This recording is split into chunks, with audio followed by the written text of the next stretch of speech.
When my guest reached grade 9, she spoke at least 3 languages and she played the piano, the flute, and the saxophone. And this is just the tip of the iceberg. Greetings, I'm Bill Moniz, and this is Winners, a Celebration. This program is brought to you by Liuna Local 183. Liuna, feel the power.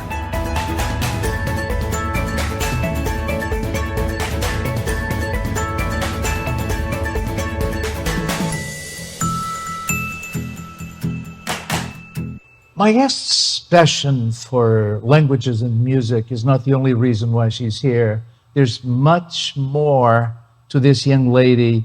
Hello, Anna. Hello, how are you today? I am very well and excited to have you here. We're taping here this interview in the month of May, which means you finished school. Mm-hmm. What are you doing now? Holidaying? Holidaying, yes. And I'm preparing for my master's program, which starts in September. In the fall, eh? In the fall, yes. Yeah. So looking forward to that and just taking it easy and reading up on some current literature. So, yeah. We're going to talk about your plans for the future later on. I'm really interested in your background. You came to Canada from Romania. Mm-hmm. You were born in Bucharest? Yes. You came in 2003. Mm-hmm. How old were you? Well, I was almost 3, actually. We came in January of 2003, and then just 2 months later, I turned 3. Yeah. So I'm guessing that you don't remember much from where you came from. Not really. I think probably my earliest memory was flying on like the plane. Really? Yeah, I think I remember kind of just flying on the plane and seeing my parents like sitting on either side of me. But no, unfortunately not. I don't really remember much before then. What did your parents do? So both my parents got their engineering degrees, and my mom worked as a software developer, and my dad also worked as an engineer. And do you have any siblings? I do not. You're the only child. I am. Are you spoiled? I wouldn't say so. So there is, it fascinates me that you say that when you were 6, so 3 years later, this is from your bio, mm-hmm. You're saying that you decided that you wanted to spend 6 months in Romania. Now, tell me, not many children at this age decide these things. Tell me about this. What happened? Well, my grandparents had always, been here and then go back and then go there. I honestly had no idea what went through my head. I was just like, oh, my grandparents are going back. I want to go with them. Yeah. I don't think I really realized how long that would be or how much time I would be spending away from my parents. But honestly, I think I do remember a lot from those 6 months that I spent there, and I think it really helped me with the language and speaking it. So for you to want to join them in Romania, it's because you developed a good relationship with them, obviously. Oh yeah, for sure. I mean, they've been a huge part of my life. They've always been on your mom's side, or on my mom's side. On your mom's side, they've always been here. Now, before we talk about your experience in Romania, on your bio, and I'm reading now, you say that you had a good childhood. Oh, for sure, yeah. And I was always a pretty active kid, and I was constantly running around. Yes. What kinds of things were you doing? Chasing pigeons in the square in one of the Romanian cities that I spend a lot of time in. So my parents have videos of me just chasing the pigeons around, and usually my mom was chasing after me. So every time we laugh about it, and she's like, oh my gosh, you constantly just running around and I had to go chase after you. Yeah. And then, they would switch. My mom would hold the camera and then my dad would start chasing after me. So maybe what you were doing was developing a relationship with animals. Probably, yeah. Yeah. We have a picture here of you and your dog. Yes. Are you an animal sort of lover? Absolutely. Yeah. So it goes back to Romanian. I would say and to the pigeons. Now, going back to this experience in Romania, and you just said that it was a good experience. So you went back with your grandparents, I did. guess. Yes. So you flew again. I did. Back to Romania. What did you other than chasing pigeons, what did you actually do in Romania? What else? Yeah, I mean, I think a lot of what I did was just spend time with my grandparents, and they really kind of took me around. Like, we spent some time in Bucharest, we spent some time in the other cities, kind of in the middle of the country. And I just remember like visiting a lot of places, spending a lot of time outdoors, and seeing family. So yeah, that's what I really And speaking remember. Romanian, I guess. Oh, of course, my mom said I came back with like a full-on accent. So Really? yeah. Now, by this time, you already spoke English, right? Yes. Yeah. But when you came, obviously, at 3 years, Yeah. you didn't. So you picked it up. Did you Yeah. go to school here before age 6? Yes. Okay. So, I mean, we came to Canada in 2003, and then that same year in September, I think my parents Oh, enrolled me okay. in like So you had some English kindergarten or right there. daycare or something. So when Yeah. you came back, you were fully bilingual, were you? I was, yeah. What did looking back, what did this experience do for you? I think it really helped me develop an appreciation of where I come from.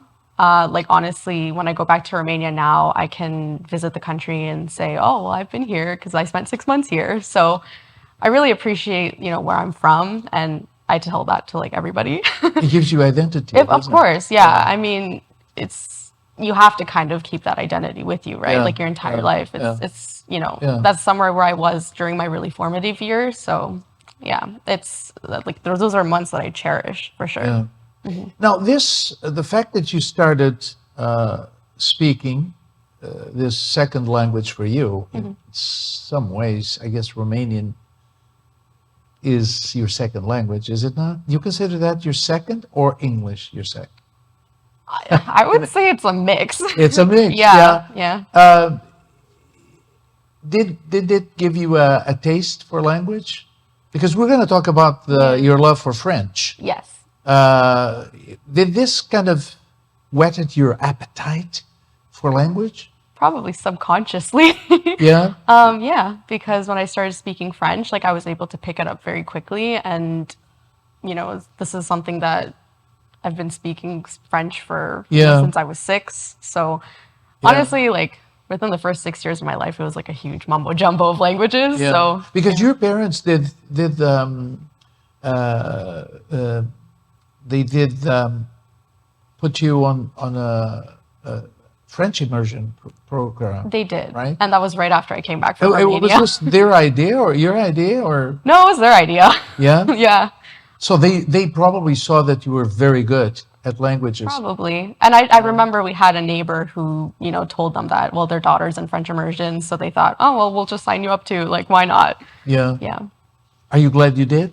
I am definitely glad I did. What kind of kid were you in elementary school? Awful. Yeah. I mean, I would say I was very like energetic, and Yeah. I didn't really care about school that much, in contrast to now. Yeah, I mean, I would always just kind of get my homework done, and then I'd be running around all over the place and wanting to go play and like do other stuff. Doing other things. But Yeah. that's appropriate to the age, is it Yeah, not? my parents weren't super happy about that. They were like, you need to sit and do more homework. Because they had plans for you. Oh, they did, Big yeah. plans for you. Yeah. You did co-found a French club. So there was an interest there for French, as you said. Yes.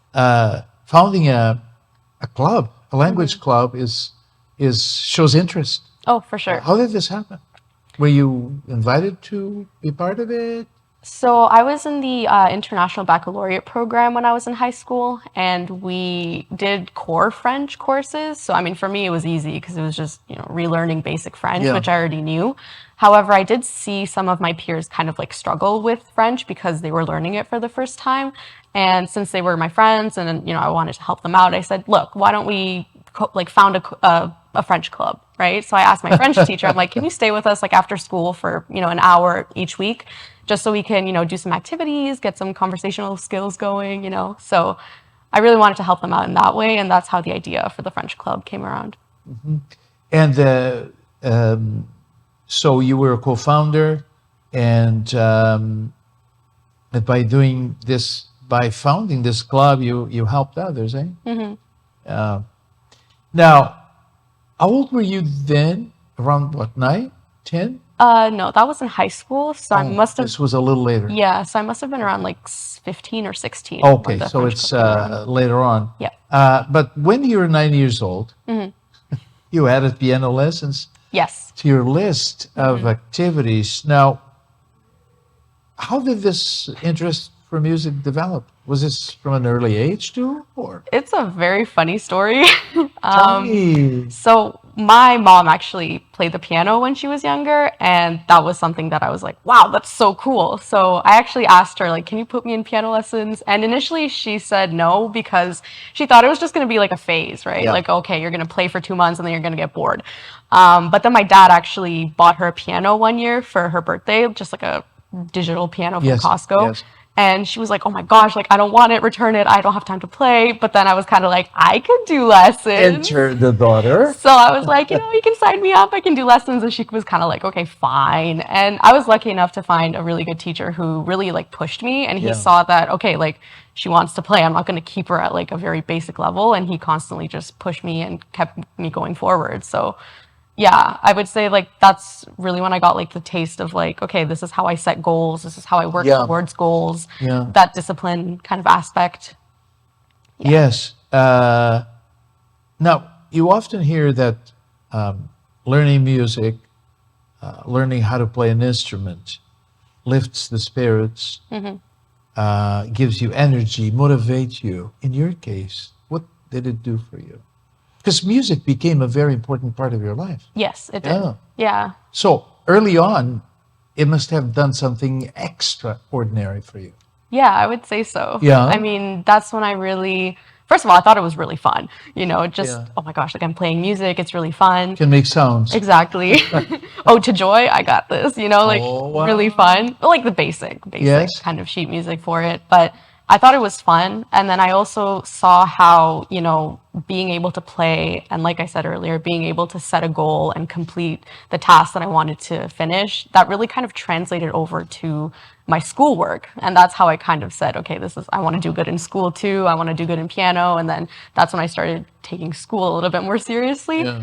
I mean, I still play like to this day just Yeah. for fun, like as a hobby. Yeah. And when I'm sick and tired of studying, I just like sit at the piano and it just really helps me Wow. like clear my head. So Okay. yeah, it's The piano is a companion. it really is, yeah. Too bad it's heavy. You can't really carry it You around can with you. carry it around. You talked about setting goals. Mm-hmm. What was your specific goal around music?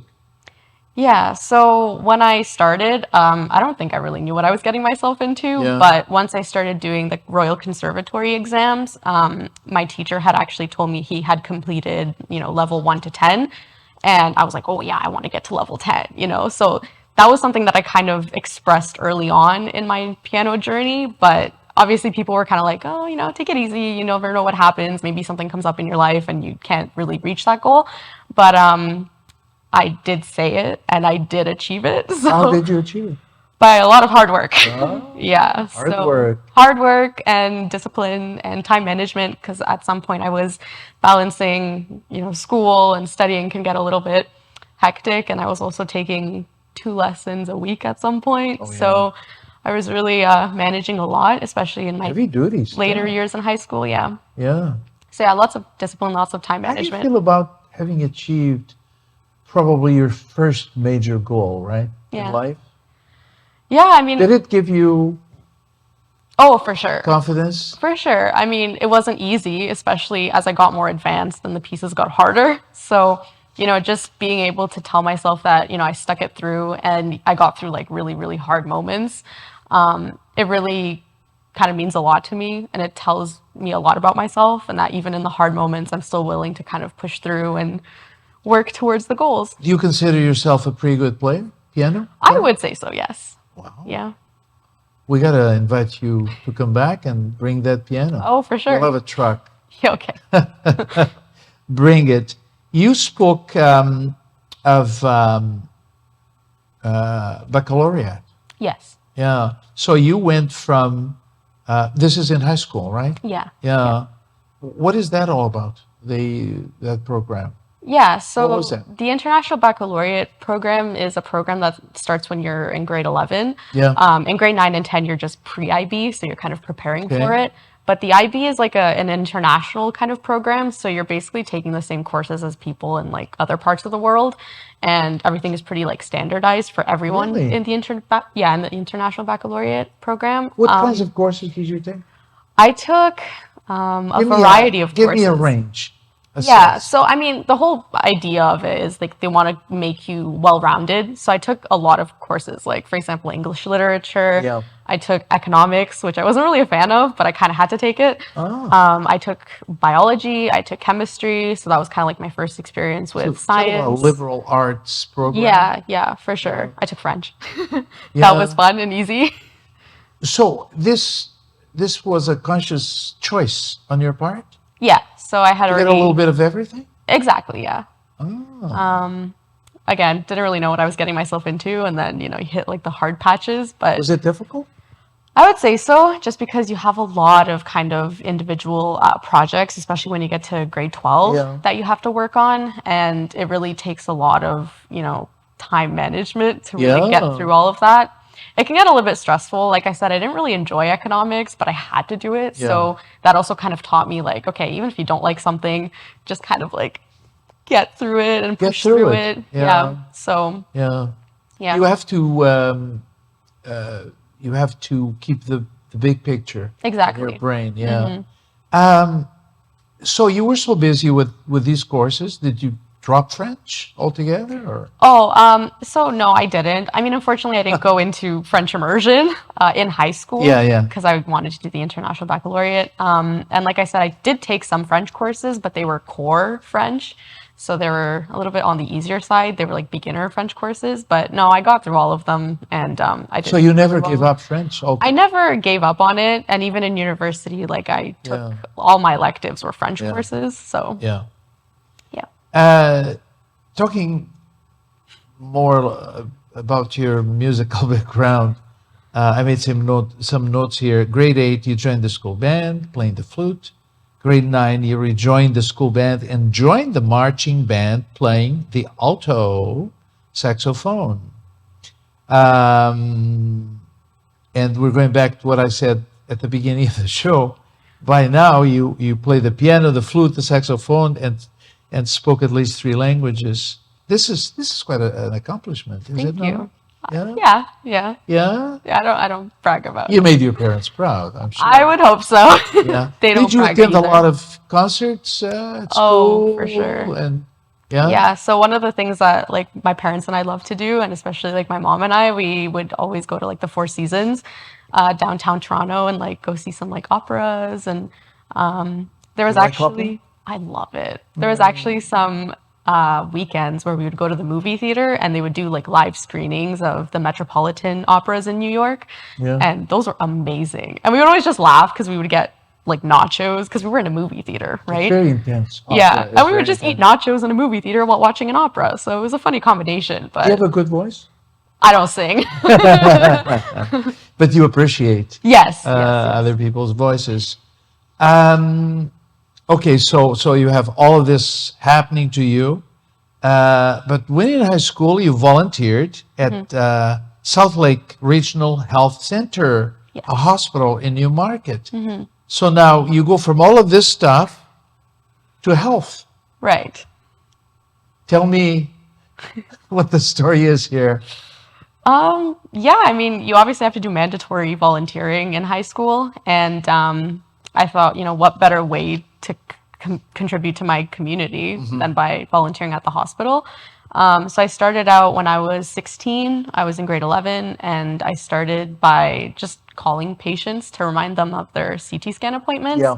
And, on like a Friday, I dedicated maybe an hour and a half or 2 hours of my time every week just to do that. And yeah, I mean, I felt good. A lot of people were like, oh my gosh, thank you. I forgot about my appointment. If you hadn't called, I would have missed it. And we all know how hard it is to get appointments. So Did you have a chance to interact with people face to face, or was it mostly through the phone? Not so much for my CT reminder calls. However, when I did come back during the summer between my first year and second year of university, I took on a lot more roles that had me like dealing with patients and visitors. I loved it. Yeah. Especially working like in the emergency room. It was intense. Yeah. Oh, I bet. Yeah. So interacting with patients was something new for you. Oh, yeah, it was. But I think just having like my grandparents kind of with me, like I already kind of knew what to expect with, maybe the older patients. So yeah, I have a soft spot for like the seniors. Like they're so cute. I love them. Yeah. And I just want to like help them out in any way because, going to the hospital can be stressful. I can see you being very empathetic and very helpful, eh? Yeah. Now, you mentioned the university. You went to McMaster? I did, yes. Science programs. Okay. There's nothing French about this, but you specialized in biochemistry? I did. With a biomedical research specialization? Yes. Wow, this sounds all very heavy to me. Yeah, it was. I mean, I kind of wish I had someone to, who told me at the beginning, like, this is what you're getting yourself into. But I kind of try to be that person now for other students and other people that I know that are going into high school. But yeah, like, it was a journey. What can I say? This is a decision you made to go into this. Yes. Yeah. So. And so you must be good with the sciences.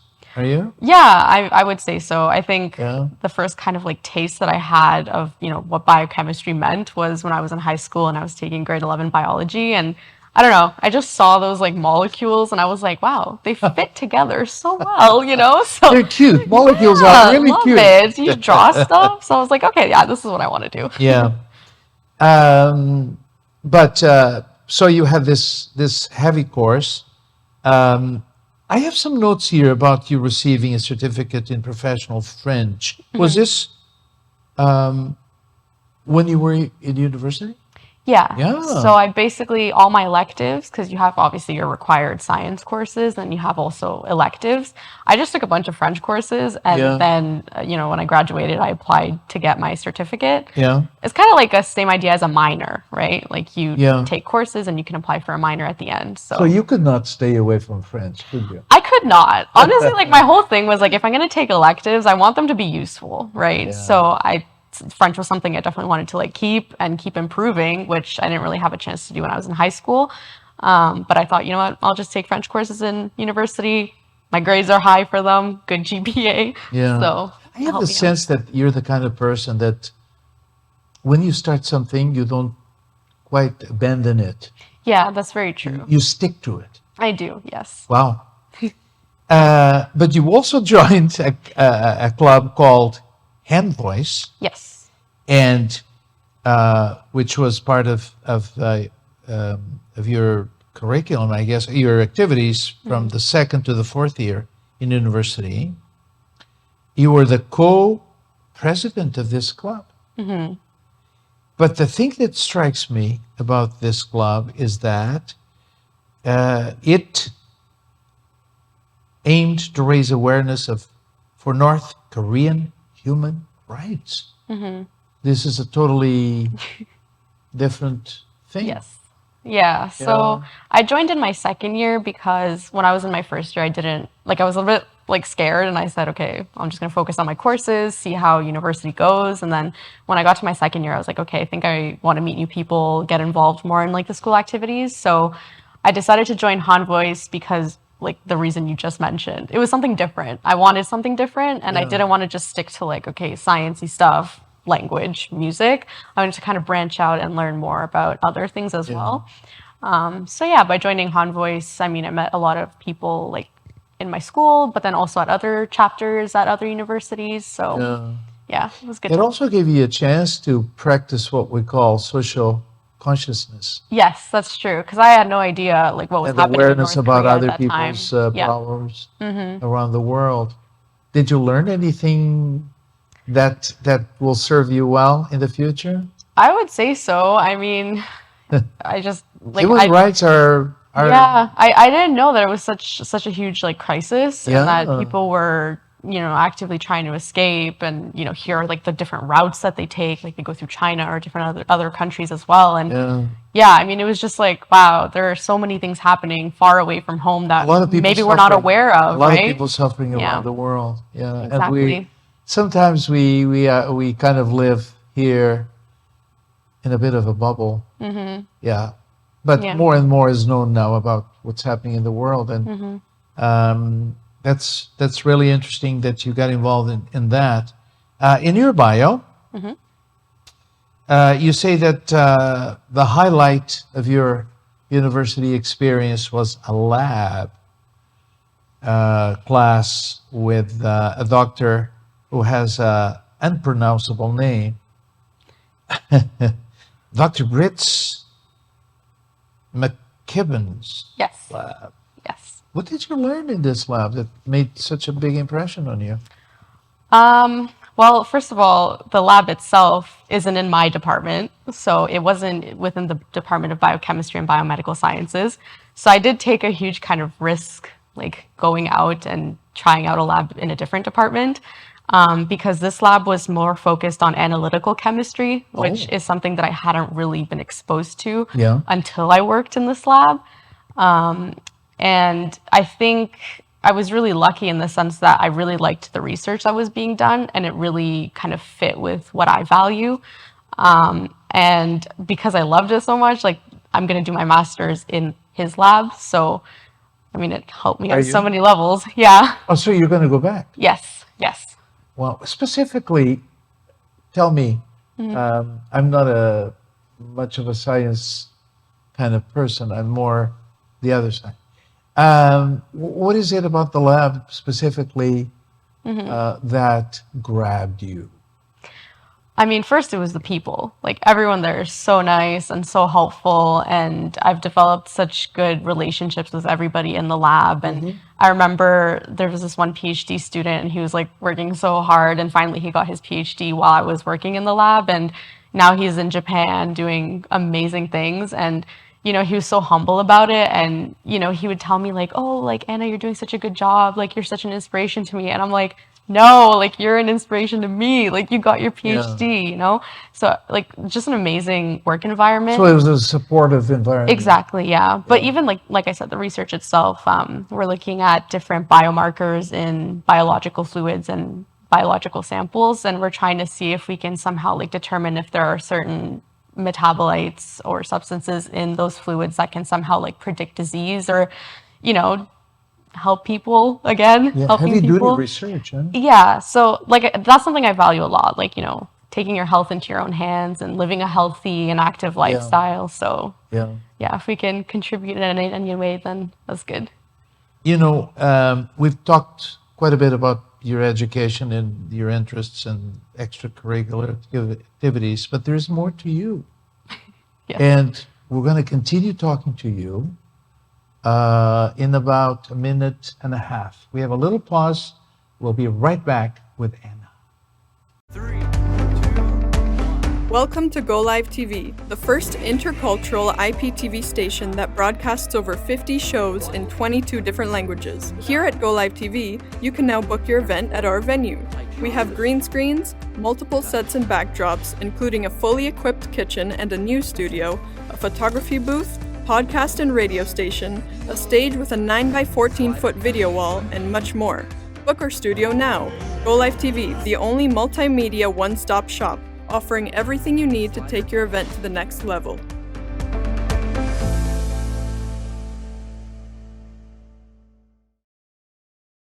We're back with Anna Stanciu, a very active, engaging young lady,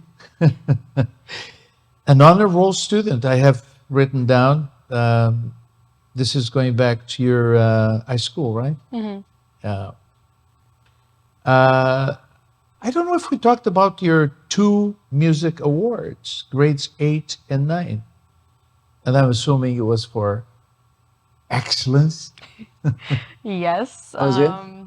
Yes. It's been a while. It's been a while, Yeah. eh? And you're so modest that you can't even remember, right? Yeah, that's true. It's kind of all just a You blur. had these music awards that I read in your bio, and then in 2018, you received a scholarship from Layuna's Local 183. I'm assuming that one of your parents works for Layuna, right? Yes, my dad It's does. your dad? Yes. Is he still there? Yes. What does he do? He like from what I understand, Yeah. after like all the houses are built and after the inspection's kind of done, Yeah. he goes in and like fixes, some things that need to like be fixed. The finishing touches. Yes, exactly. Probably. And he like really puts a lot of Yeah. like soul into it. Yeah. He I guess that's where I get my like passion for helping others and making sure I do a good job in everything that I do, because he always comes home and he's like, "Okay, I did it. I did a good job. Everything's good." Wow. What a great lesson from him. Now, how did you apply? Was it something that your father told you about Yes. and you applied? Yeah, for sure. So Yeah. I think he came home one day and was like, "Oh, there's a scholarship for Yeah. incoming university students. Like, do you want to apply?" And I'm like, "Okay, sure." He handed me the magazine. He's like, "Okay, write an essay." I'm like, "Okay." I know how to write an essay, so Why just did you think you were chosen? Because they have many applicants and not everyone makes it. Why do you think you made it?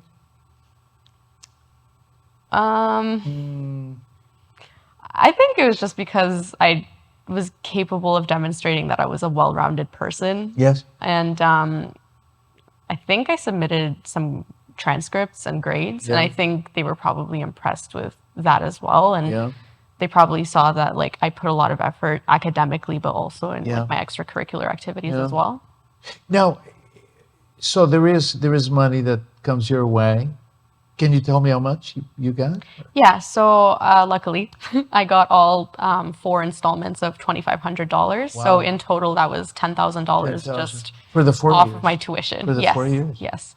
That's cool, eh? Yeah, definitely a huge help. Oh, yeah. Now, aside from this financial help, did this award do anything else for you, your family? I don't know. Sometimes money is not everything. Did it do anything? Was this a source of pride for your dad, for example? I don't know. For sure. I remember he was kind of like beaming a little bit Yeah, when I bet. I got the award and when we went to the dinner. So Yeah. I mean, yeah, in a way, it was also a way to say thank you to my parents, because like they're obviously paying for my education, and that's something that they've done, ever since we came to Canada, just saving money for me. And I'll never like forget how like happy my mom would be saying like, "Oh, we like saved some more money for you for your education." And I was like, "Okay, good. Thank So you." this money really helped, eh? It did, yeah. And it gives me an opportunity to just keep going with my education, right? So Yeah. This type of award has in fact helped many students. We have a little clip that I want to show. We talked to Jack Oliveira, the local 183 business manager, and this is a very short clip, and he talks about the progress and the growth of the scholarship program. Let's watch it. 183, it's a great machine. And you have to understand that when the inception of this scholarship trust fund, in those days, I believe 183 was around 22,000 members. Today, we're over 67,000 members. So obviously, we have a lot more members contributing to this fund, and then this is the end result. And we're actually looking forward next year being our 25th annual scholarship trust fund dinner. We're looking forward to actually do better than what we're doing this year, which is very important. It shows not only the growth but the progress of the local all the way around. 25 years of this scholarship, and this year, 2023, they're going to celebrate in a big way these 25 years. And I'm told that these programs, our interviews will be shown. So you're going to be part of it anyway. very nice. I'm very happy. Probably will be invited to go back Okay. through your parents. I'm quite sure. Now, as you mentioned, you're going back to university for your master's, Yes. and you're going to get a degree in chemical biology, right? Yes. Now, how long will it take to complete? Is it the 4 years? Just the 4 years? No, like a master's is only 2 years. Oh, it Yeah. is 2 years. That's true. Yeah. I'm Unless I thinking- decide to do a PhD. Are you going to go on a PhD? I don't know yet. But there's a possibility, right? I mean, there is a possibility. After 1 year, you can just transfer into the PhD program Really? without even, actually getting your master's. So we shall see where life takes me in a year. What kind of career are you hoping to get out of this? Whether it's a master's or with a master's or a PhD. Yeah. What do you want to do? Well, I've thought about it. I would like to be a professor, just because I really like interacting with people, and I took on so many kind of like roles in university that related to like leadership and mentoring younger students. So I think that's something that I would like to do. I'm also going to be like a teaching assistant next year. It's part of the master's kind of thing. Okay. So I think that's really like what's going to tell me or make me understand what it's like to really be in like that academia space, but also like helping out other Well, students. teaching is a very honorable profession. Yeah, that's true. Yeah. Yeah, So because you're yeah. you're mentoring other people. Yeah. Now you're going back to university. Where is it? McMaster. McMaster. Yeah. Okay. They're stuck with me. Yeah. Now, do they have a PhD program up there? They do. Well, they yes. do as well. Eh? Yeah. Yeah. Okay. So you're on the right university, on the right track for sure. I want to go back to your hobbies because aside from playing the piano, are you still playing the flute? No, unfortunately not. No I don't way. actually have a flute. My dad actually asked me, he's like, oh, do you want to like buy a flute or like buy a saxophone? And my mom's like, no, she's okay. She already has enough on Oh, her she's plate. pushing for the piano. Huh? Yeah. But I think that's like my main instrument just because I was, Yeah. No saxophone either. no, You're not playing. no. I was classically trained on Everything, it's piano. got its so. own Yeah, that's season, true. I could always too. like rent out an instrument, right? You do skating. Oh, yes. Are you a good skater as well? Yeah, I would say so. Yeah. Swimming at the beach in the summer and skiing in the winter. You've gone to Pennsylvania and Vermont. I have, yes. Those are hot spots. Yes, they are very For hardcore skiing spots, yes. You like hiking? You like waterfalls. Oh, yeah. Hamilton is like waterfall city. So Oh, it's beautiful. I've seen like pretty much all of them. That region is a gem. It really is, yeah. Yeah. That's why I want to stay there even more.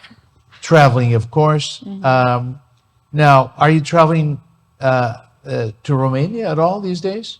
Not these days. I actually went back in October for a wedding, and that kind of gave me a chance to, see some family I haven't seen in a while. You have relatives there, right? Yes, pretty much everyone's there. So Now, can I ask you this question? Your grandparents still alive? yes, my grandmas are still alive. Yeah. So you still have that connection. Yeah, for sure. Wonderful. You've gone to Paris, various cities in Italy, Quebec City, Ottawa, Washington. Washington, D.C. is an interesting town, isn't it? I loved it there. Like I Yeah. thought it was so nice, and just the museums are amazing and Oh, they're yeah. free. So like, Yeah. why not take advantage? New York, of course. Yes, that was a bit too busy for me. Did you see any opera or theater there? Unfortunately, not. It was only Oh. like a 3-day thing, so we were just seeing the major sites. You sent me a few pics of you eating a meal. Are you a foodie? I would say that I am. Yes. I didn't. We're gonna show some pictures during the interview, but I didn't put any on the wall. But you seem to be an appreciator Yes. of food. Yeah. Yeah. What kinds of foods do you like? I'm not very picky, so I will try just about anything. Oh, that's But good. like That's good. if I go out with like my friends, I'm always down to like grab some sushi. Anything Italian Becoming is very good. popular, sushi. Yes. Yeah. What is your favorite Romanian dish? Wow, that's a tough one. Well, we eat a lot You of probably have a soups. few. We eat a lot of cabbage rolls. Yes. I would say like probably it's so hard. Honestly, I'm blanking out. But everything's good. I will just say everything is Are you a really good. cook? A good cook? Or? No. No, we'll let No, others do it. I for you. will make food to just survive. Yeah. Okay, like most of us. Yeah, but honestly, my like while I was at school, my parents would always just like bring me Yeah. food because the Romanian mentality is like you don't do anything but study and we'll do the rest. So they would just bring me food and I'd be like, okay. But if I Yeah. ran out of it, then I would cook. There's a lot of the degree of educated people in Romania is high, very, Yes. very high. Um, is there, because sometimes immigrants come and they don't quite form so-called communities. They spread themselves. Is there such a thing as a Romanian community in Ontario, for example? Yes, actually, I would say there's quite a bit of us in like the GTA. In Toronto, huh? Yeah, and I mean, we've been friends with people my parents knew in Romania who also immigrated. And, through our church community, you meet a lot of people there as well. And Yeah. What's going on in the community? Is it mostly cultural events? I'm sure there is religion. yes, of course. To make sure. Are you involved at all in anything in the community or just association with friends? What do you Yeah, I mean, growing up, not really, just because I think we moved to like Aurora Newmarket, like that area, okay, so we so were always a a bit little bit like far outside, away. a Yeah. little bit outside. However, now that I'm obviously much older and I can drive myself around, I've started going more to like these cultural events, even though, some of them are kind of more like, for example, we have the Romanian Orthodox Youth Association, and if they have any events, like I'll just go and like meet new people. And it's not just Romanians who come, right? Because Yeah. Orthodoxy is so universal. So, you meet Greeks, Russians, all Yeah, of these types of yeah. people. That's a So, great thing about Toronto, isn't it? yeah, so diverse, so multicultural. Yeah. So you're keeping in touch with your roots still here, Yes. and then you go back to Romania. Yes. Do you see yourself ever practicing your profession, being a teacher in Romania? I have heard that like my degree in my field is actually very like popular there now. So Really? honestly, like that would be definitely something that would interest me, right? And I'm definitely willing to explore it more. You would consider it. Of course, yeah. Wonderful. So who knows? So in the long run, that may help. Of that course, may, yeah. that may happen. Yeah, I mean, I don't know. I have some big dreams just to like travel and see if I can develop any kind of new connections over there, just for fun. And yeah. You've accomplished more than a lot of people triple your age has. What do you think has contributed the most? If you could pick one single thing that has contributed to your accomplishments, what would that be? I would say my parents, just because, obviously being immigrants, we don't have other Yeah. family here. And so like I have like a great relationship with them and they're very, very like open. They're never afraid to like share their opinion. So So that kind of communication is exactly. Like if things got tough with like piano, for example, my Yeah. mom would just sit me down and she'd be like, "You worked so hard to get here. Like, Yeah. why don't you just finish it?" So she It would also have seems that they've taught you the value of hard work.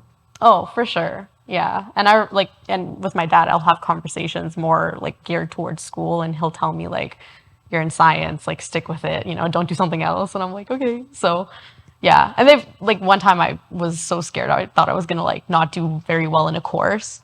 When I was in university, I was in my second year and it was a rough course and I had a FaceTime call and I just like laid it all out for them. I'm like, "I'm so scared. What is going to happen? Like, I feel like I'm not doing well. I'm not really learning anything."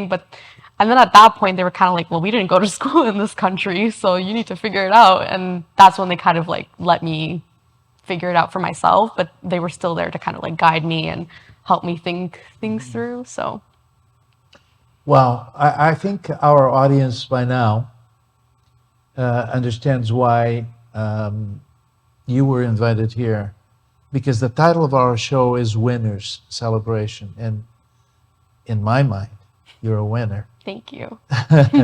Thank you so much for coming over. Yeah, thank you I for hope having me. all of your dreams come true, and I'm sure they will.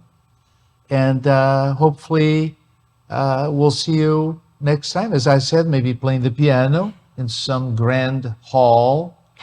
Who knows? Who knows? Yes. Good luck. Thank you so much. And thank you so much for being here. Thank you for having me. And thank you so much for being with us. Till next time. Thank you.